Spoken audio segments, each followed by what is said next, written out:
Hello, hello, hello, and welcome to tonight's episode of Visibility Made Easy. My name's Jenny Kovacs, and I'm affectionately known as the Queen of Being Seen. I'm all about your visibility. I'm all about you being able to spread your ripples far and wide. So whether you're a coach, whether you're a consultant, whether you're an author, whether you're a mentor, whether you have a bricks and mortar business, and whether you have a deep desire in your heart to get what you do and your message out there in the world to as many people as possible using more modern methods of marketing, then you have come to the right place. So just a couple of announcements and a couple of things to say. The first thing I want to say is a massive, huge thank you to those of you who have been coming along and liking the page. So that's the first thing. It just warms my heart to get these notifications that you guys are liking the page, that you're sharing the page and getting other people to like it too. It means that we are really ripple spreading together. So for those of you who are new to this, maybe you're watching this live or on the replay, all I see is a number count. I can't see who you are. I will never name and shame you. It's not my style. But I do like interactivity. So if you don't know what to do, you've never been on one before, that's a Facebook Live, then just type hello in the box and I will say hello back. Oh, and I've just wiped out my bit of paper there. So already France Lise says, good evening, Jenny. So good evening, France Lise. I'm waving to France Lise, who I know is based in the UK. So tonight I wanted to talk about visibility. Visibility made easy as always, but what I'm calling vulnerable visibility. Now, this is a sort of visibility that has you seen and heard for what you do and what you're about in the world, but it has an element of it that almost makes you feel like, oh, I don't know whether I should share this or not.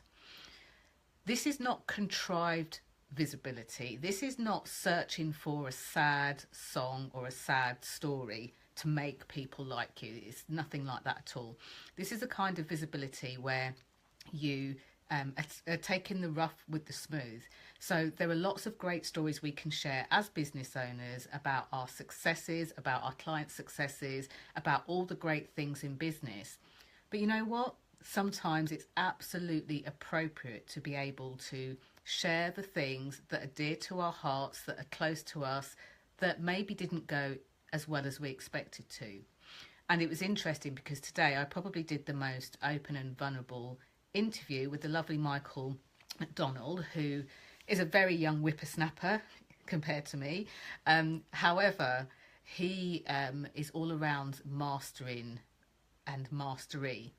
And one of the things that I've come to learn over time is that when we master our mind, it helps us to achieve all sorts of things. And this is how we're able to create the vulnerabilities in our life that become shares that are useful to others. Now, I have got my computer here. I'm just going to kind of set it. I'm thankful and grateful to say that tonight I can see your comments in the box. I can see, I think someone did a love heart across the screen. So thank you so much for joining me. I just dropped my bit of paper. Hey, Joe's in. Hi, Joe. I'm giving you a high five. Back for more. Hi, Jenny, she says. Oh, this is brilliant. So it's like a party night tonight. I love it when there's people on there and you're all saying hello and stuff like that. It kind of wakens this up and makes it very different to a video where I kind of just stand there and share what I'm sharing. So let me just pick up this bit of paper. There you go. Got a nice view of the side of my hair. Which is going particularly static because I'm wearing a wool wrap. Quite amusing. So tonight we're going to talk about vulnerability. Now, here's my definition of vulnerability. I'm sure you're all capable of looking it up in the dictionary and all of that kind of good stuff. But in terms of visibility, vulnerability is when, before I start, Ivona's on. She says, evening all. Oh, and Alan, thank you for sharing my video. Really appreciate it. Really, really appreciate it. You know that as a business that does this in a less usual way, you know, if this had been 50 years ago, I would have been perhaps in an office somewhere with a sign on the door and a sign outside and an advert in a magazine, you know, with, you know, do come and work with me. here are my fees and all of that kind of stuff. The time's moved on, and we can now work from everywhere. So Alan's always saying, hi Jenny, hi everyone. So we've got Alan, Ivona, Joe on the line. We've got France Lees, and we've got a few more because I can see the numbers, but that's cool too. So what do I mean about sharing vulnerably? So my definition of vulnerable is where you are sharing something that actually makes you think for a minute, is this too much? So here's the thing, before we cover the act of visibility, you'll all know that I created a system, and the system is really a framework called the Visibility Vibe System. The vibes part isn't so much just about visibility and being out there, it's all about the place that you're coming from. It's all about the feel. You know, that kind of, that when you walk into a room and something's gone on in the room, maybe there's been an argument, you weren't privy to anything, but you kind of feel the tension in the room. Anyone ever had that? Give us a love heart or a thumbs up if you've ever walked into a room or walked into an office and just felt a funny vibe in the air. You weren't privy to what happened before, but you know that there was something that was just a bit strange. If you've ever recognised that, thumbs up or love heart, just so that I know that we know we're all on the same page here. So a few of you have said that. So here's the thing. When we go out in the world and we promote ourselves, we sell our services, we tell people about our value, the same thing happens. And what's interesting is, you know, when I was a young girl, Facebook Live hadn't been invented. In fact, Facebook hadn't been invented. And, oh, Ali's saying, evening everyone, hope you've all been visible today, with a smile and a wink. So Facebook wasn't invented when I was a girl. So when you put yourself out there in this day and age, there are so many ways in which you can do it. Now, I speak a lot around Facebook because these, you know, broadcasts, these episodes are done through Facebook. But other ways we put ourselves out there, it might be the book we wrote, it might be the white paper that we've produced, it might be the blog post that we've written, it might be the article that we've put out there, it might be the blog or article that goes onto the Huffington Post or into one of the national newspapers. And then other ways, of course, that we get out there is if we go to networking events, whether it's a local or a national networking event, whether it's a seminar, whether it's a opportunity to showcase your business for 10 minutes, whether it's a business expo, whether it's an exhibition, whether it's a sector or industry based piece that, you know, that you're either writing for or visiting. All of these ways are ways that we can be visible. And one of the things that can connect us most to the people that we either want to work with or want to be in our audience are the stories that we share. And one of the best ways to share those stories is to come from a place of our vulnerable insides, if that makes sense. So here's the reason why. If I sat through these Facebook Lives that I do, you know, Monday to Friday, if I sat every day and said, I'm the visibility queen and, you know, I help people to get out there. Let me tell you about my client. They did this, they did that. They had nothing, they had a lot. You know, if I tell you that by people being more visible, even with bricks and mortar businesses, it's helped to double, triple, quadruple and more of the return on the investment they spent in me, that becomes really boring because there's nothing in it for you guys. It's just me flapping my gums and talking about what's great and what's brilliant. And it's really funny. There's I have to dig it out. There's a YouTube clip of Bart Simpson from The Simpsons when, like, they were showing kind of back in time. He was a toddler and Marge, his mum, is pregnant and he's walking around going, I am great, like I am the best, and he's banging on this drum. And then because his mum's not saying anything, he's doing it louder and louder and louder. And it's like, it cracks me up because quite often people will go out into the world and they think that the best way to be visible is going, I am great, I am the best, and doing all of that. Well, after a while, that becomes a little bit boring because people want to know, like, how they can put themselves in your shoes, what they can do, how they can share. So one of the best ways to do this is to look at not only the credible stories that you have, and they are just as important, but look at the things in your life that show insights into things that maybe didn't work out so well, the more vulnerable shares there. Look at the things, the lessons that you've learned. Is it that you had a business before and that you went bankrupt? What lessons did you learn along the way to that bankruptcy? What signs didn't you see? What things didn't you look out for? Now, if like sharing that story, for example, helps you to then be able to demonstrate what you're doing now in your business, then that would be a really good story to share. If, however, you are I don't know, a fishmonger who sells blue and pink fish, and you talk about your bankruptcy before, it doesn't really help you to talk about your expertise in fish. But what it might do is just peel back the curtain a little bit so that your audience can see the real person behind the persona, the Facebook page, the suit and tie at the networking event, you know, the parapet or whatever on stage, the pulpit if it's a church or something. It helps them, to just drop my mouse there, sorry about that. It helps the people to see a little bit of more of who you are. Now, the reason that this is so important in this day and age, especially if we're doing stuff online, is because anybody can make or create a persona online. And everyone's heard about the know, like and trust factor. But how do you know whether you know someone, like someone, or trust them? So let's say, for example, I've decided that I don't want to vulnerably share with you guys, that I want to make sure that I hire big flash houses, make my videos with my coiffured hair and my coiffured nails, and show you the reams and reams of, you know, beautiful cars that I have in my drive. It would be a really easy thing for me to do to make you think that that's my life. And again, when you have got somebody that's the other side of a screen, it's a lot harder to reach and get an essence of who they are. This is the reason why I do a majority of my Facebook lives without any coiffured hair and my makeup done. You know, bits of hair sticking out like that, and I kind of sometimes stroke them down. It's the reason why I use expressions like flapping my gums. I've got a background in quite senior management, training management. I worked in financial services. I would never have gone into the boardroom and talked about flapping my gums there. But here I can do that because, you know, some people will hear me say that and say, that's great.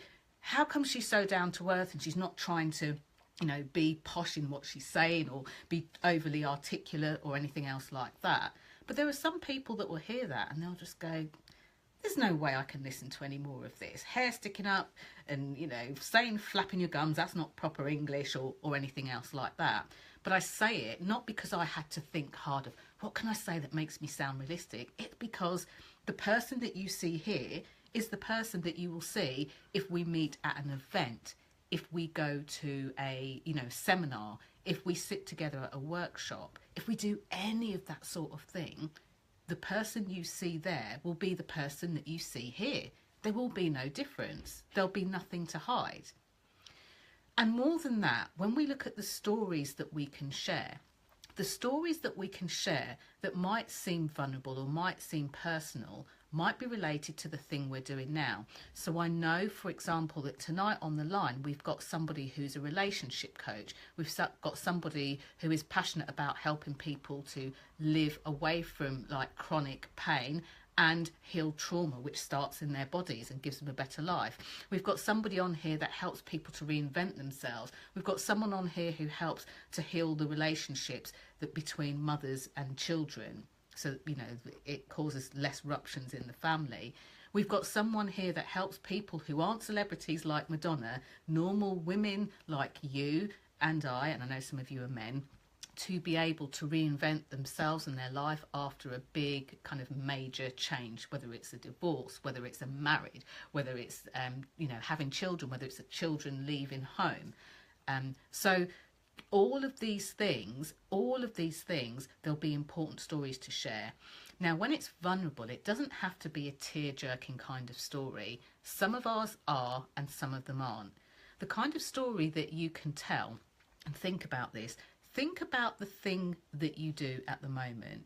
Oh, I'll tell you who else I forgot to give an example about. The lovely Alan. Alan, who does a lot of great work in helping people to go from rough seas to calm waters, and he helps and coaches people in so many different ways. And just one of the ways that he's able to help people is to help them get out of debt. Okay, get out of debt, stay out of debt, or even maybe they're worried they could go into debt, so he helps them with that too. Sorry, Alan, I didn't forget you. I've scrolled up the screen and went, oh my gosh. So some of the stories that are great to share that are vulnerable, they're not that they're vulnerable and there's, tears to be shed and tissues to be had. It's that they're relatable. People can relate to the story. Either it could be them, or either it could be somebody they know who. So it could be somebody they know who got into debt and couldn't get out of debt and the consequences it had.